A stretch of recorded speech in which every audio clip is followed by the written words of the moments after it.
Who's wrong and who's wronger? In this corner, followed by millions, James the Exploding Unicorn Breakwell. And in that corner, ignored by millions, Steve Dash Rinko Levens. Hey everybody, it's Dr. Steve with both hands above the table, and that's James Breakwell. You have no idea what he's been up to for the last few minutes. But welcome back to Wrong and Wronger, where we have apparently kicked open the door and shown a flashlight in Breakwell's eyes, and I don't even want to know what's going on under the covers. James, I hate to ask this because I think I know the answer, but how are you doing?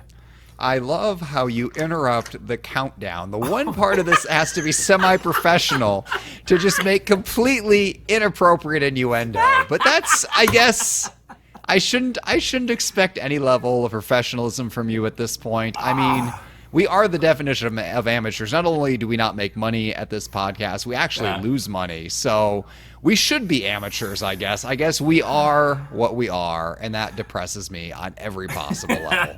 Now, I don't think the listeners know what the countdown is. They're like, what are you talking about?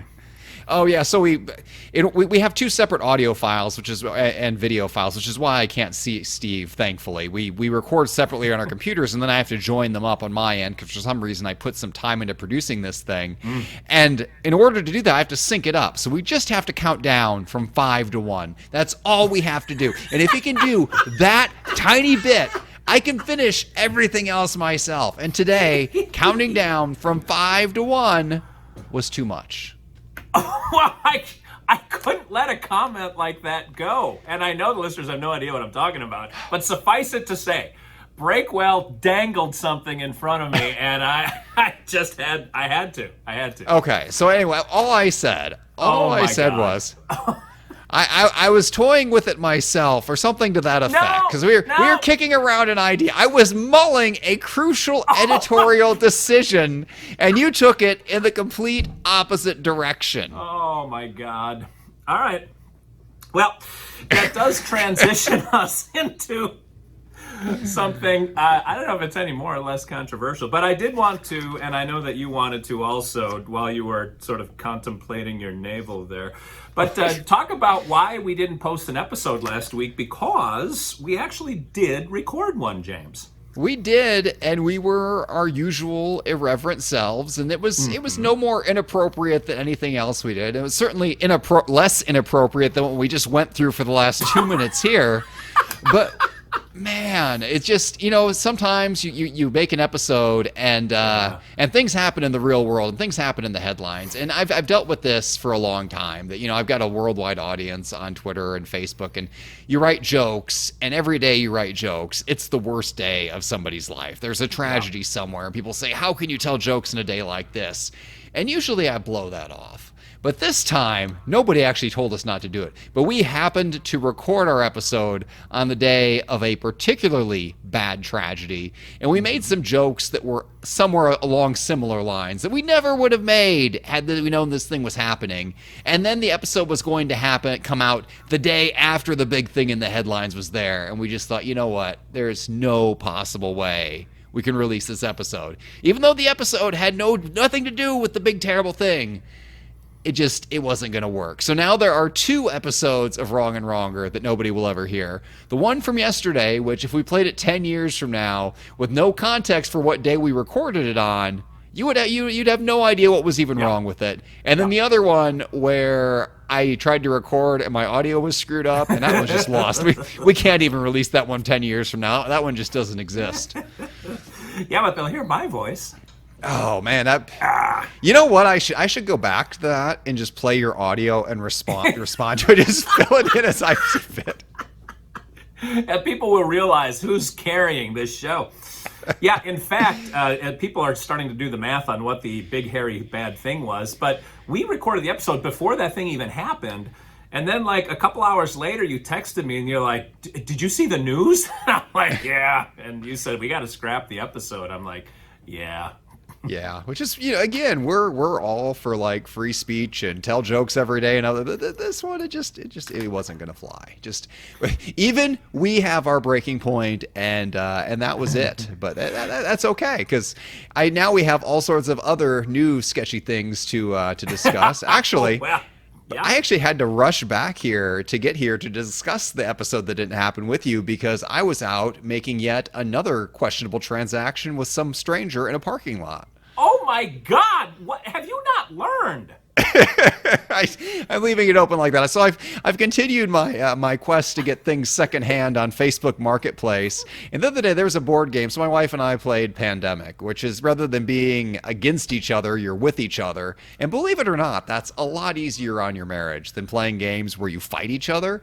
And after that, I was like, you know what? I wonder what the best cooperative game out there is. And so I Googled it because the internet has to tell me what to think. And it was the Sherlock Holmes game. I was like, man, I wonder if I can find that used. And in one search, Jesus. in one try, I found it for used, but brand new. Like somebody had just they never even, they opened the package, looked at it and closed it back up. I found it for $5 and I could go pick it up the next day. No shipping. It's like this is just serendipity. Clearly God wants me to have this game. So I had to go out there and I pulled up into a Target parking lot. The lady's car was facing my way. My car was facing the other way. We pulled up window to window. I didn't even get out. She handed me a box. I handed her some cash, and I pulled away. I was in that parking lot for maybe 15 seconds. Like, if you were a cop watching us, you would 100% think we had just pulled off a drug deal. Okay, $5. If this turns out to go horribly wrong, I can see losing $5 and chalking that up to I could have been a sandwich for lunch. But you have lost far more with far less effort than what has gone on in that Target parking lot. Oh, I will say, though, I have been ahead. on the other end of that transaction for large sums of money several times because I used to have season tickets to the Predators, the hockey team here, and I was on the third row off the glass. And so when I couldn't make a game, I'd sell those, and those would go for top dollar. And I was always sensitive to the fact that the people approaching me had a lot of money on them, and they were expecting me to deliver. So I was always concerned about their perception.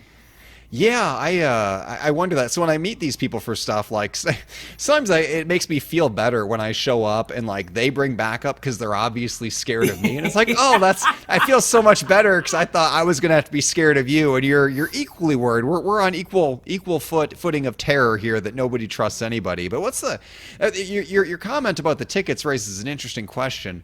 What's the most cash you've ever carried on you at one time? Well, I do know the answer to this. Now, the couple of times we bought a house, I've had cashier's checks on me for large sums of money, but green cash, and people in Canada have no idea what I'm talking about with green cash. You got like all of that multicolored pastel Easter egg cash up there. Speaking of Canadians, happy birthday to Judy P, James. Yes, absolutely. I wished her a happy birthday because somebody had reminded me, but they reminded me from 17 hours before. So I thought I had wished her a birthday a day late. And so I wished her a belated birthday on her actual birthday. So then I seem like an idiot twice over. So I really have to redeem myself in Judy P's eyes. And I'm certainly not doing it with today's episode. Well, when I used to travel all the time, I'd always have $1,000 cash on me because our credit card had been hacked so many times that I didn't want to get stranded and not be able to get a rental car, not be able to get a hotel room if our card got turned off. So I would always bring enough to cover what I needed on the road. How did you carry the $1,000? You just have like 10 $100 bills in your wallet? Or was like inside your sock or what? No, I carried 10 $100 bills in my wallet, always. And if you just... And in fact, because I never spent it, because once I started having a backup, the credit card never got compromised again. So I never took it out of my wallet. Like, even when I was at home, I'd have $1,000 cash in my wallet. Can you imagine if you just like took it out in a counter someplace and left it? You'd be out $1,000. I mean, I know that's nothing to you, but to the little people out there like me, holy cow, that's devastating. That would have been devastating. And I was constantly aware of my wallet for that very reason. Yeah. So the most I've had, actually, it was my dad. So when I was I think I had just left for college, or no, it was right before I left for college. I had switched from a Geo Metro convertible with 3 cylinders that got 48 miles to the gallon on the highway to they found a Saab from a college professor in town, a community college professor, and it was $3,000. And that thing, it was so fancy. I mean, originally it must have been a $30,000 or $40,000 car, which back then would have been a ton, but it had been on the road for a lot of years. Thing had more buttons than a space shuttle. It had turbo, it had leather seats. But yeah, for $3,000, he wanted $3,000 in cash, so my dad had to go and get $3,000 and carry it there. It's like, holy cow! Like, what if you're holding this in your hand and you trip and the wind just blows it away? Like, there's no backup. Like, once you get the cash in your hand, like, that's on you. Yeah. No, it's stressful. There's no doubt about it. I don't know how I remember my father did the books for bingo at the Catholic Church. And at the end of the night, he would have to make the deposit, and he would always go with another person trailing his car. So there were always 2 of them so that he didn't get mugged, because he'd have like a bank satchel full of cash that he'd put in the night deposit box. It's stressful. Was it so that he wouldn't get mugged, or did they just not trust him? Was this like the fail-safe to make sure he didn't go run off and start a new life? Well, we lived across the cornfield from the church, so he couldn't run far. I'm guessing it was more to keep him from getting mugged. Yeah, you assume he can't run far because he wants to take the rest of you with him. But I can see the elder Olivas being like, you know what? I'm done with this. I am off south of the border. See you, kids. And that's I know. My brother's just horrible. Horrible group of people. Yeah. Yeah, actually, so the most that I personally have carried, so my dad had $3,000 with him that time, and I was with him. I carried, I think, 1,500 once. So, I was a summer janitor between high school I was in college maybe, or late high school, one or the other. I don't know. My life's a blur. But anyway, this elementary school, they needed somebody to clean it over the summer. So I worked for this janitor who wasn't all there mentally. And he used to send me out to run all of his errands on the clock. Like, I'd go out to pick up his prescription medication on the clock. And like, they wouldn't make me sign for it, or actually maybe I did sign for it, but they didn't make me show any ID or prove I was connected to this person. And one time he sent me to cash a $1,500 check, just a check he wrote himself, made out to cash. And I took this in my janitor clothes into a bank I'd never been in before, and handed them this thing with no ID, or maybe, I don't think I showed them ID. It was a long time ago. And they just handed me back $1,500, and I walked out. It's like, man, there is a massive flaw in this system somewhere. Like this, I should not be able to do this. I was 60. I was young. I was 16 or 17 at the time. Like, you should not be handing a child this kind of money without some kind of proof. This is ridiculous. That was a simpler time, James. Yeah, but I don't know. I'd say it wasn't a simpler place, though. I mean, this was my town growing up was kind of rough. I know I was shocked when we moved to Indiana and all the bank tellers weren't behind bulletproof glass. Like, are you not worried about being shot here? Are people just nicer? And no, they're not nicer. They just don't care about their bank tellers as much. Apparently, Well, wait, where did you grow up? I grew up in Illinois. You grew up in like a farm town, didn't you? No, there were 30,000 people there. It's a good size. It's actually, it is a very, very working class city. It's a medium-sized city or small city, depending on your perspective. It's a small city with big city problems. Like we have, there are all sorts of reasons for that. Like, and again, you would know some of this if you'd read any of my books, which of course you haven't. But for example, we had the second highest teen pregnancy rate in Illinois, and only Cook County, which is Chicago, beat us. We were second only to Chicago in teen pregnancies. Like, that tells you just kind of our demographics. Like, if you've got a problem somewhere, we've got it just as bad. Kind of like our city at one point, there were only two municipalities in the country in a recession when the market was really booming, and we were one of them. One time we had CNBC down the street from us because we had the worst housing market in the country. And that's how I knew recently that the housing market was definitely in a bubble, because when houses in my hometown finally started to be worth more money, I was like, oh, it's over. You can't raise the price on poop and expect people to keep paying it. And sure enough, it looks like things are turning around now. So it is the canary in the coal mine for where you don't want to be. Wow. And how old were you when you left that town? I mean, I still go back pretty regularly, but I went to college from there and, came back over the summers. And then I guess 2007 is when I officially moved out. Wow. Wow. Interesting. The things we learn about James Breakwell other than by reading. Yes, yes, by me narrating my book to you here piece by piece. But that's why I have such incredible street smarts, Steve, because I grew up in a really dangerous place. Not only does my mom, who still lives there, not only did she get chased by coyotes, like one day, like within the last year, she got out of work early because there was a shooting next to work. Did I tell this story on the podcast previously? Not on this one, no. Okay. Man, shoot. I guess I gotta be careful about what stories I tell on here now, or we're gonna get a second episode that didn't happen. But this story, nobody died in this story. Okay, it's a harmless shooting. So they go, and so she's there, and her coworker rushes in. She goes, "Don't go out there. There was a shooting." So basically, there was a boyfriend girlfriend next to their place of business that they were fighting.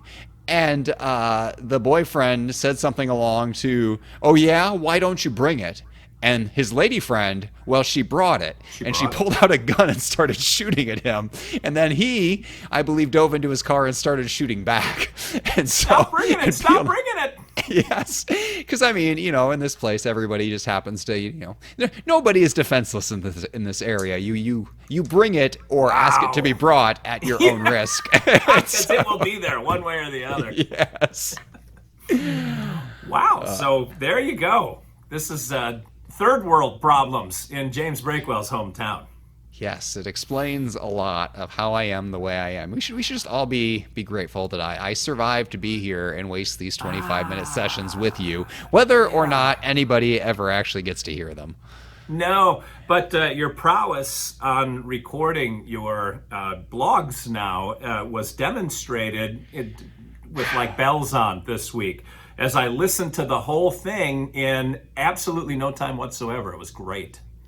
Yeah, so I sent that out 30 seconds ago because I forgot. I don't know if you're making a reference to this or if you're just making a random snide comment and it happened to hit the mark. I know what's going on. Okay, yeah, I messed up. I spent so much time recording the audio part of this, and I got it all done, and I sent out the email without it attached, and I couldn't even go back. So the great thing about Substack now is I can go back and edit, but I couldn't edit that because the only way I can put audio on there is if I created it as a podcast post and then just have a really long description that happens to be the entire article. So I couldn't go back without deleting what I had already sent out. I couldn't do that. So I had to make a second separate post and send that out. And so people will hate that. Every time I email people, I lose a bunch of subscribers. There's a ebb and a flow. I gain subscribers throughout the week. I add them, and then I actually email them, and they're like, ew, and then I lose a bunch. Really? So, yeah. It's kind of like a duck in the water. It looks still on the surface, but the feet are paddling, and there's a constant churn. So I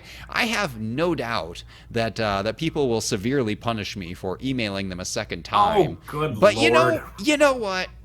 There's going to be like 10 people out there who listen to the audio version of that. And they're like, thank goodness I didn't have to read this week. And so I took this hit to my subscriber account for them. I can't believe what you just said. The mechanics of how this works that way. Yes. That you have to go out of your way to subscribe to your newsletter. And why would you not expect that you get an email when you've gone out of your way to subscribe? That makes no sense to me. I can't explain why people do what they do, Steve. I've just come to accept it is the way it is, and it's best if I try not to understand it. I just accept it and I move on. Outside of your hometown stories that we sort of went off in a direction on, it's one of the stories you told earlier in this episode, and I won't say which one because I didn't want to spoil it, but it's interesting that you brought it back this week because there is a part of me going, what the heck did we talk about last week? And I don't want to retread something we talked about 3 weeks ago, thinking it was last week that nobody heard, but you did retell one of the stories, so now it is out in the ethos. But I could not remember what I had and hadn't said last week with regard to just stories that have happened to me. So, James, I could just spin tales all afternoon about things that have happened to me, many of which you've probably already heard and don't care about, some of which you've never heard and probably don't care about. You are being so vague and confusing now, even I'm questioning myself. I don't think I told... No. You did. Yeah. Okay. I did. So I retold the story this week from last week. I guess I didn't. Yes. I didn't. Okay. Well then, I've probably over the course of our 5 years recording this, I've probably retold every story about 16 different times, and I swear I would tell you if you did that. You would not, because you don't listen. You don't listen the first time. You don't listen the 15th time. You have no idea what I've told before and what I haven't. But more importantly, James, I don't care about this show or you or anything. But no, I was thinking, do we need to retell some things from last week? Because there were probably some important stories, and I couldn't remember anything we talked about until now. I can't even freaking remember what it was that you said. It was about your excursion to get the $5 board game. You retold something that we talked about last week. But anyway, I couldn't remember if I talked about the argument I had with the contractor. I think I talked about that last week, but it might have been the one before that, because it's been about a month that nothing has happened to our master bedroom edition since the guy had the insane argument with me. But did we talk about that last week? No, I remember all contractor arguments. They are all near and dear to my heart because they make me feel better about my own failings. So please tell the contractor argument story. God, so this happened a second time. A second time? I had an insane, I can't believe I'm actually having this conversation with a rational adult conversations. Okay. So the first time it happened was the most egregious. It was the most irrational and confusing argument I've ever had with another adult. And I'll just give you the abridged version, which is this. So this is the guy that put our master bedroom edition on, which now it's still sitting unfinished because of this. So he basically said, I'll change the numbers to make the story easy. I want you to pay me $1 an hour. I said, fine. He kept track of his hours. I paid him $1 an hour. And when he finished the bedroom as much as he was going to, he said, I can't believe you didn't pay me more than that. And I said, what? And he said, I thought you would pay me more because I'm doing a good job. And I said, I paid you exactly what you asked for. And he said, you're an ass. He finished the word and he stormed off.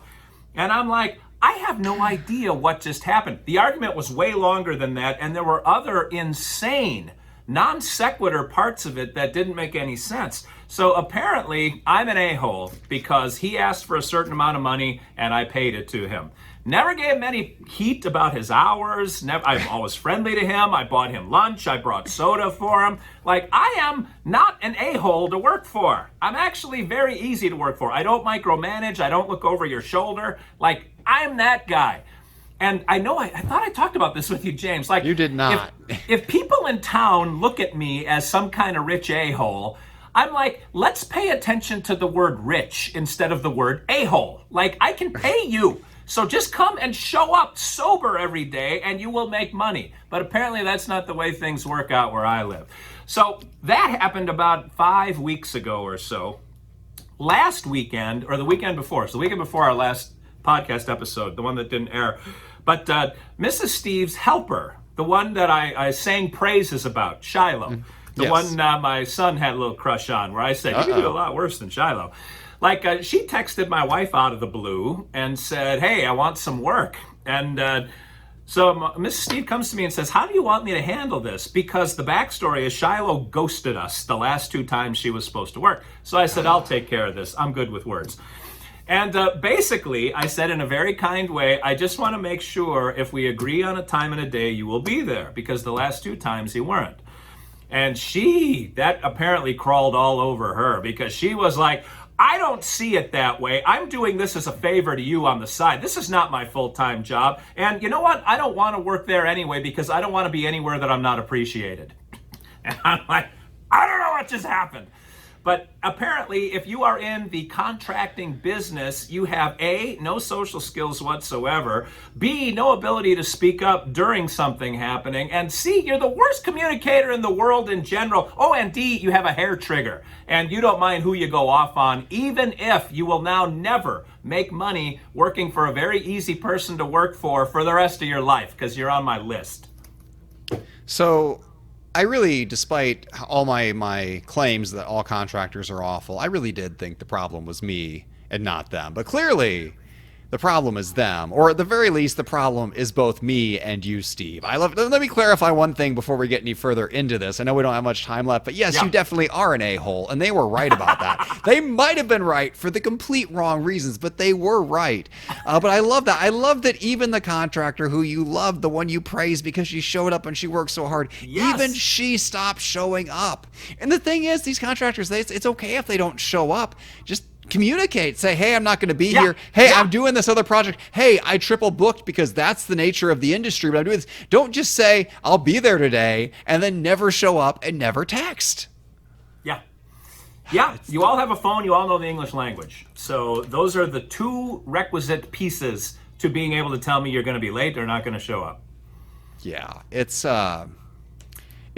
stunning. So I love that you paid the guy what he asked for and he got angry. I guess he was expecting like a tip, or like that was like the starting point. And then there's no contract in the world that works that way. I mean, okay, so the other day when some guys they carried my washer upstairs and took the old one down. It was the end of their shift. They were exhausted, and I tipped him a 20. And so my free delivery cost me $20, but it didn't cost me like $200. I wasn't like, I'm just going to change the rate of pay. It's like, I will give you a small amount of money on top of this. So I'm guessing that your contractor for the bedroom did not expect to be tipped a 20. I'm guessing he expected a bit more money than that. I don't know of any contractor that's ever expected a tip. Like, that's not how it works. No. Like, I wish tipping culture would go away altogether, but contractors definitely don't get tipped ever under any circumstances. Delivery guys, yes. Contractors, no. well, because delivery guys don't have any control over what they get paid. Like, the contractor told me what he wanted to get paid, and I said, okay. By the way, he was a little higher than market value, just given what I know about where we live and what other people have charged. But I was fine with that. He does good work, and I will continue to say he does good work. I don't understand his thought process, nor do I understand young Shiloh's thought process. But if they would like to cut off their nose to spite their face, consider me spited.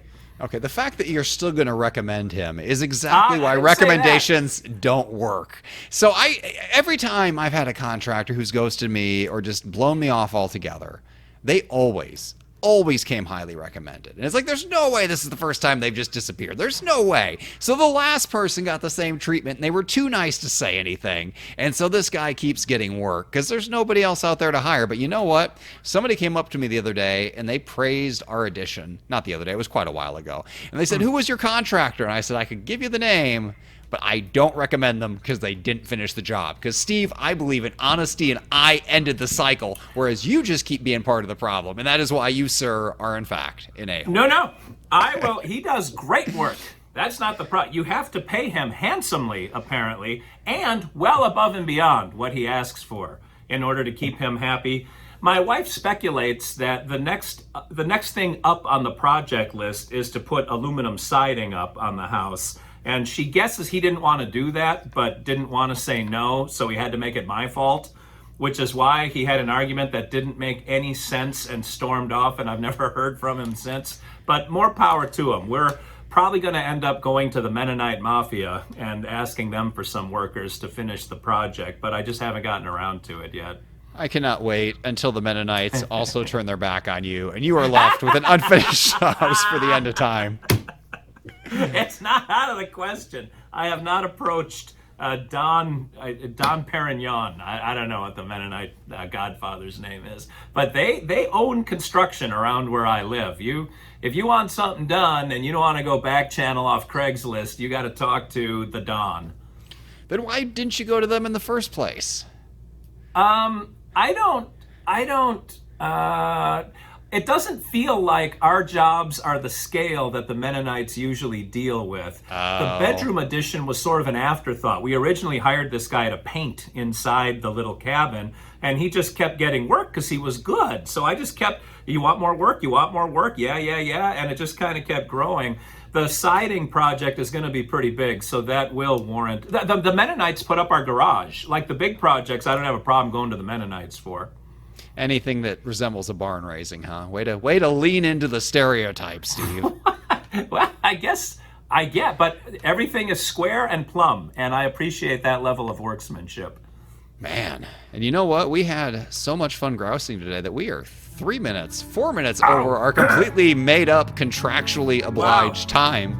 All right, well, we got to roll out of here. I got to get back to work. James has to get back to what he was doing before we started. And until we meet again and we interrupt a very important Breakwellian moment, this is Steve Olivas, Dr. Steve for James Hands Off Breakwell, saying thanks for watching, thanks for listening, and remember, as always, 2 wrongs can make a right.